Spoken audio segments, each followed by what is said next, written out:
Hello everyone. Um, Today we are going to talk about a very important concept which is called asymptotic notations. Now these notations are help us to represent the complexity of the algorithms using different notation. Uh, so far we have seen that we are using the mathematical model of computation for our analysis.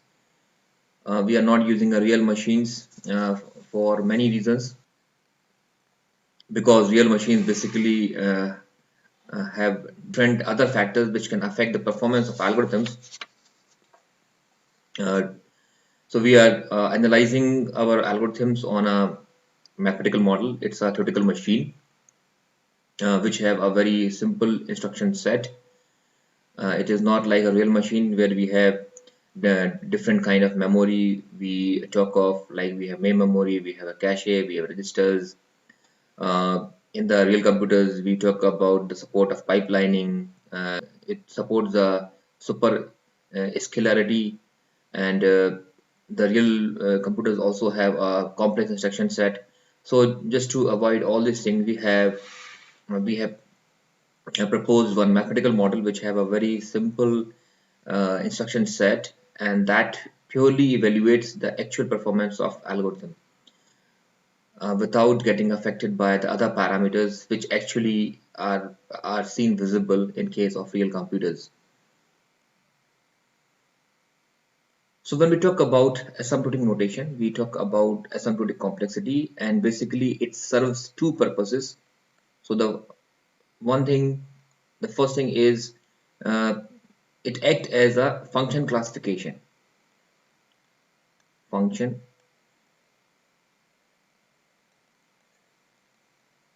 classification. The second is it will find out the impact or the behavior as n tends to infinity. So the behavior as n keeps on increasing at n tend to infinity. Now when I say it is acting as a function classification, so the objective of this asymptotic notation is to find out or to classify the function.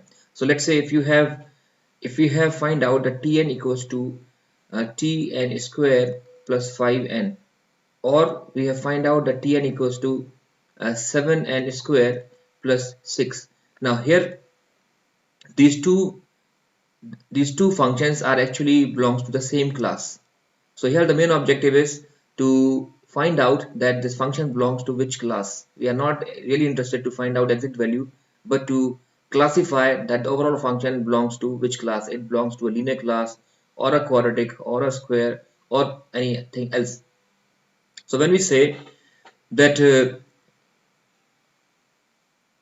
Tn is given by 5n plus 7, and we have another function which says 6n cube plus 3, that means that now these are belonging to different class. This is a linear, this is belonging to linear, and this is belonging to cubic. So how we can find out? Running time algorithm as a function of input size for larger n. So we are actually trying to find out our cost in terms of a function for a larger value of n. We want to represent in this kind of notation. So here our cost is 5n plus 7, which is a linear. Here our cost is 5n cube plus 3, which is cubic. Expressed using only the highest order term. So whatever the notation you are getting, we only look to the highest order, and that will be our answer. So here, so this is the highest order is n. Here actually gives n cube. What does it mean? If I write a notation that is 5n power 4 plus 6n square plus 3n plus 2, then I need to only look to the highest order, which is n power 4. So my focus will be on this, and this will be my answer. So this particular function is going to be represented by n power 4.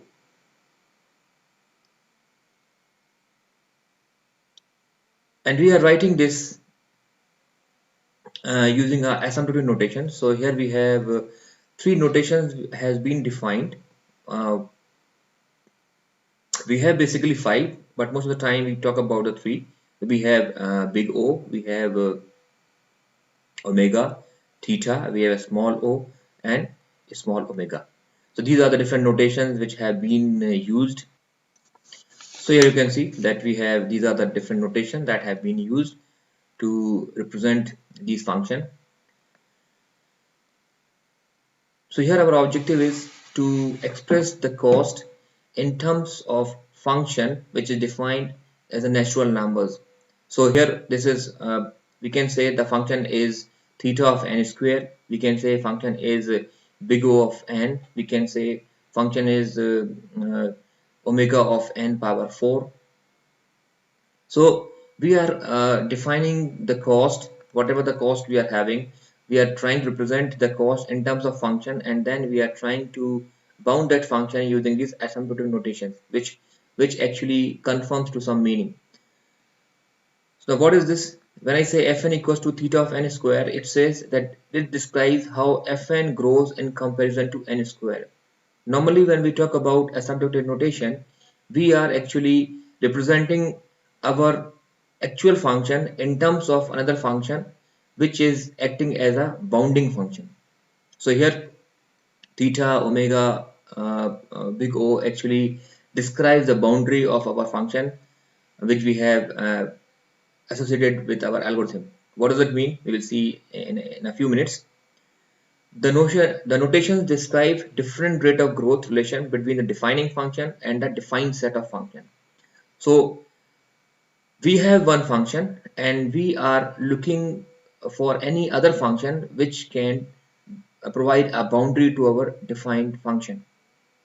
So fn is the function which is actually defines your problem, the cost of your algorithm, and then now we are looking for any other function gn which can be act as a boundary for our given function. This is the objective. So our objective is, this is first to find what is fn, how we are going to represent our algorithms in terms of this given function, and then we are going to found this boundary for our function, and this gn is actually find out using this asymptotic notation property.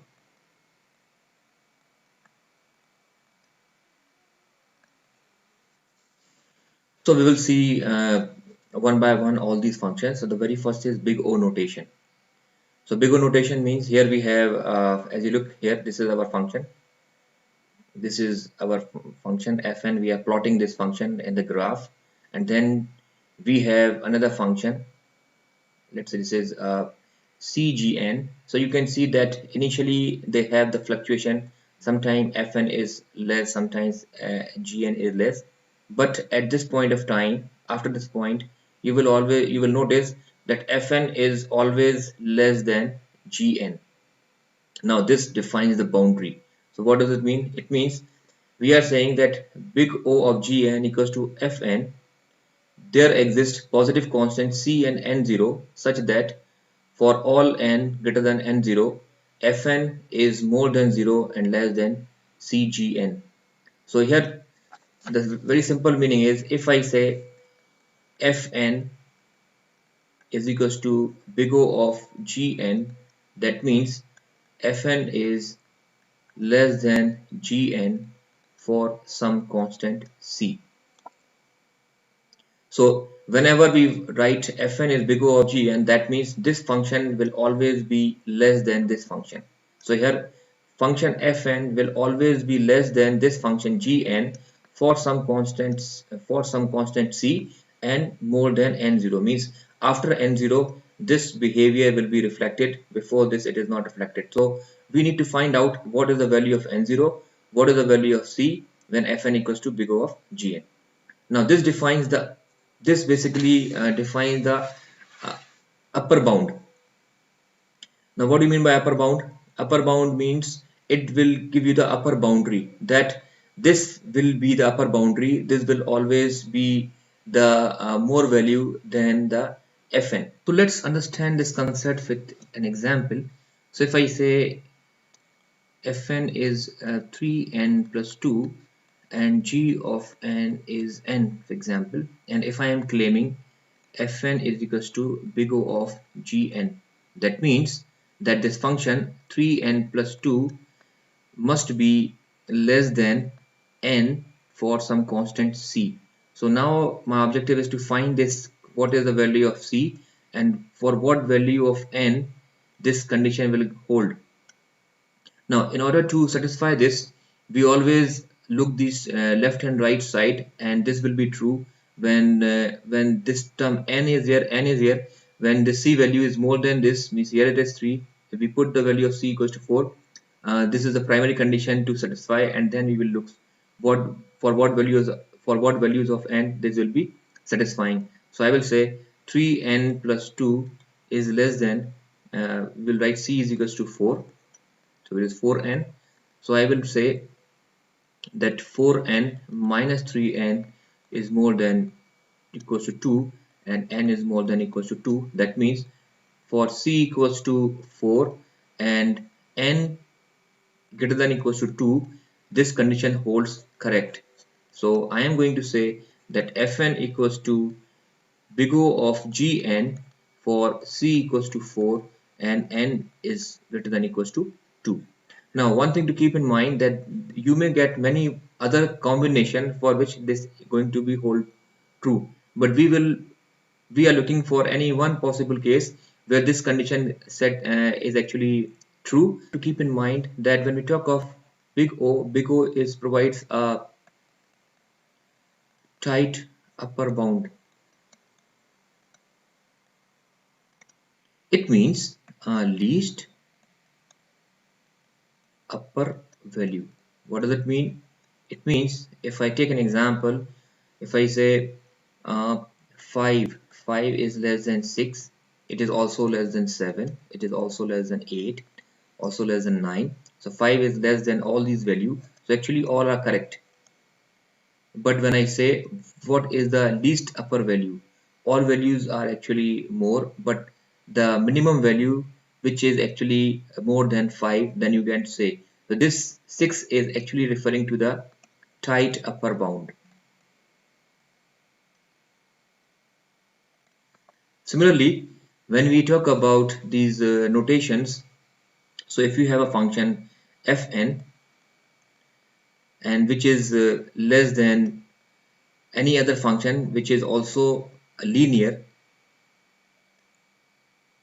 or you can say either you can write in this way, fn is less than cgn, or you can also write fn equals to big O of gn. This is also correct.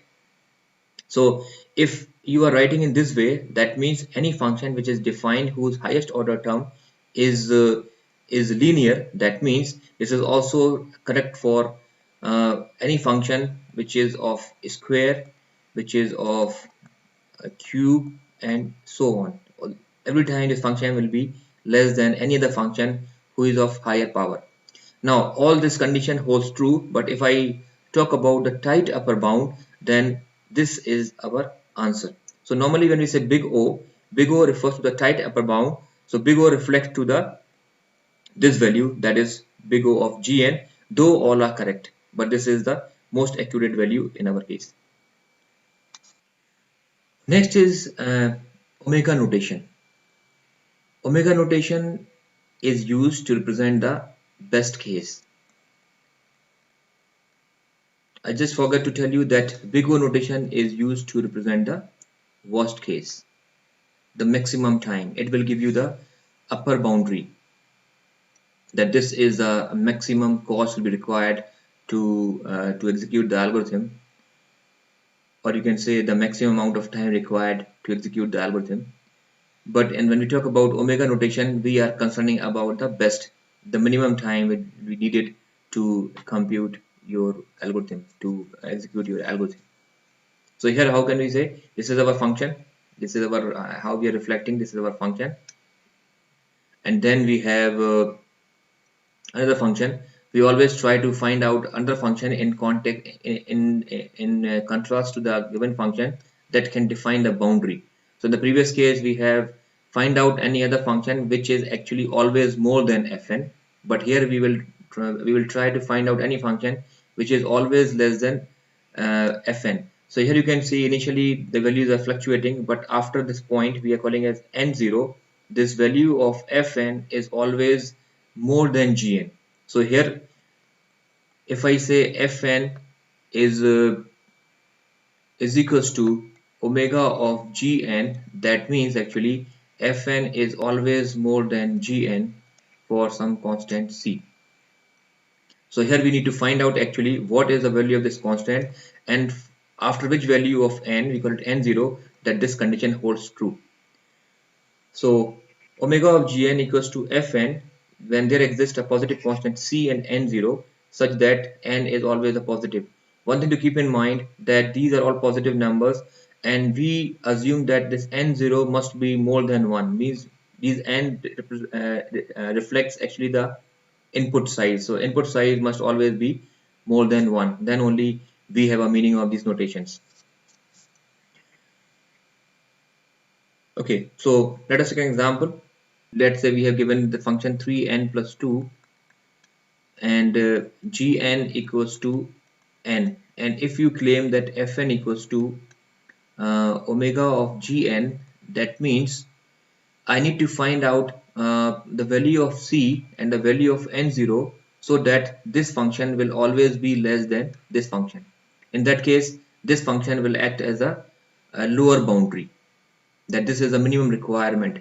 So how can I write this? I will write that 3n plus 2 must be more than n for some constant c. Now, to satisfy this relationship, in the previous case when we are finding the big O, we want that this right hand side must be more than the left hand side. We simply compare the term related with the highest term. So here the highest term is actually n, and it is related here 3 and c. So in the previous case we have simply put the value of c equals to 4 so that this term becomes more than this. In this case the situation is reversed. We want that the left hand side must be more than the right hand side. So here, to make this condition true, we will always prefer to take the minimum value of c. So we take c equals to 1. If we take c equals to 1, then we get 3n plus 2 is greater than n, and this means 3n minus n should be greater than or equals to minus 2. That means 2n is greater than minus 2, n is greater than minus 1, and n must always be positive and preferably more than 1. So we say that n0 is greater than 1. So this condition fn is omega of gn is true for c equals to 1 and n0 greater than or equals to greater than 1. Now when we talk about omega gives the represent the best case, and it is also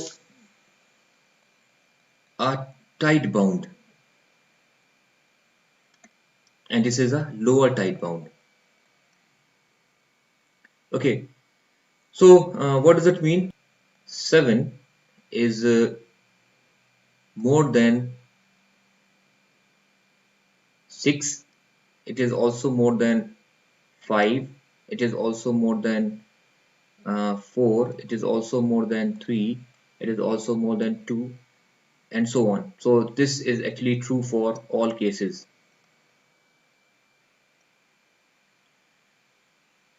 So in the previous case, if you remember, when we talk about the upper tight bound,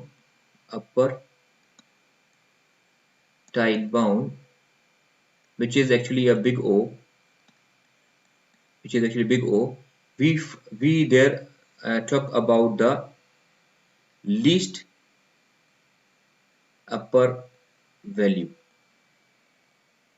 In order to find out the appropriate or the most accurate value which represent the upper tight bound for a big O, we look for the least upper value. Here we will find the most least value. What does it mean? It means, I mean to say is, here all these values are lower than 7. These values are lower than 7. Out of all these lower values, this is the value which is actually the maximum among all, but all less than 7. So here the tight bound is value 6. So if I am talking in terms of omega, so this 6 is actually correctly represented by this big omega. So here we talk about the most least value. What does it mean? It means if we have any function, if I say that we have, if I say fn is big O, sorry, omega of g of n, and fn is given in terms of n square. Fn is any function which is of n square order. So I can say that n square may be more than, for some value of c and n, it is greater than g of n, which is also in terms of n square. This is always be greater than for any function which is given in terms of n. It is also true for any function which is given in log n or log n. So what I mean to say is, actually this is true for all, but if I am looking for the lower tight bounds, then this is more appropriate result, or the relation that will hold the big omega condition true. Okay, next is the theta notation. Theta notation is basically refers to the average case. So let us look to the graph. This is my function fn, and we are looking for a function that can define its upper boundary and lower boundary. So we have a function gn. We have plotted this gn in such a way that you can see from the graph, and here also we have seen it in the graph. And at this point you can find it that this, with the c1, this function gn is always lower than this function, and with this constant c2, this gn is always more than this function. So this act as a upper boundary, this act as a lower boundary. So when we talk about theta, theta is something which actually correspond to the upper limit and the lower limit, whereas in the big O we talk about the upper boundary only, in the omega we talk about the lower boundary only, but when the theta we talk about both. Okay, so let's see that how this is defined. So here it is defined that theta of gn equals to function fn, such that there exist two constants c1 and c2, and such some value n0, such that this condition is holding true. I can say that fn is equals to theta of gn. That means this fn is less than gn for some constant c1, and this is more than gn for some constant c2. So we need to find out the value of c1, value of c2, and the value of n0 for which this condition will hold true. So we'll see how we can represent using any example. So if I use the same function fn equals to 3n plus 2, and g of n is equals to n, and if I am claiming fn is equals to theta of gn, that means this function 3n plus 2 is actually less than equals to n for some constant c, and also it is more than n for some constant c2. So my objective is to find the value of c1, the value of c2, and the value of n0 for which this entire condition will hold true. So in order to solve this, actually this represent both the cases, that is big O and omega, because it deals with it deals with the upper limit as well as the lower limit. So we can solve it one by one. So if you take this part, c2n is less than 3n plus 2. If you take this part, and then you will simply apply the value of c2 as 1. So what you will get, if I put the value of c2 equals to 1, so I will get that 3n plus 2 is more than equals to n, or I can say that 3n minus n is greater than equals to minus 2, which is already we have solved here. that will give you that 2n is greater than equals to minus 2 and n is greater than equals to minus 1. That means n must be greater than 1, because we always prefer to take at least one. N and c are both positive, and we always take n should be greater than 1. That means we have at least more than one input for our analysis. Similarly, if I take the right part, that is 3n plus 2 is less than c1n. So here I can simply put the value of c1 equals to 4, and I will get 3n plus 2 is less than 4n, and this will uh, f 4n minus 3n is greater than 2. That means n should be greater than equals to 2. So what we get? We get here uh, n greater than 1 and n greater than 2. So which value we should take? So because as a final result we have to find value of c1, which is 1 here, c2, which is 4 here, and we have two values of n, which is actually one says n is greater than 1, one says n is greater than 2. So we'll always take the larger value, because when I say n is greater than equals to 2, this will, when I say n greater than 1, that means this is actually holding for 2, 3, 4, 5, 6, 7 all values of this is a set. And when I take this set, this will be 2, 3, 4, 5, 6 and so on. So I need to find out the value of n which is actually true for both the cases. So here I will say that my n0 is actually greater than equals to 2. So this is my answer. And for these values of c1, c2 and n0, my function fn is actually theta of gn. Now what is the significance of theta?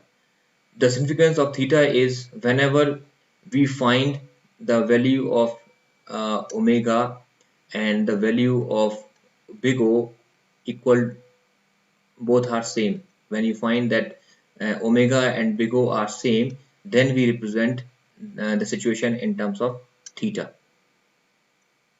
Okay, so that means if your upper bound and the lower bound represent the same thing, in that case we represent the theta.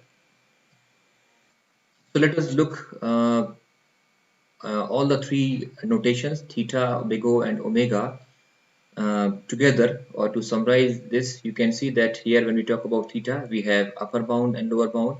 When we talk of big O, we have upper bound, and when we talk of omega, we have a lower bound. One thing to keep in mind that when we say big O, we talk about the upper bound, and that is a tight upper bound. Big O refers to the worst case scenario. It will tell the maximum time that will be required to execute the algorithm. When we talk about omega, this is also the tight lower bound, and this represents the best case. It will tell you the minimum requirement, the minimum time which is required to execute the algorithm. Most of the cases our interest is to find the worst scenario, and this is theta, which actually gives you both the upper and lower bound. So you may refer as an average case here. So this is the fundamental of the asymptotic notations, and we will see more about the notations in the later classes. We will take some examples, we will do some numericals to have a more better understanding on this. So that's all for this lecture. Thank you very much.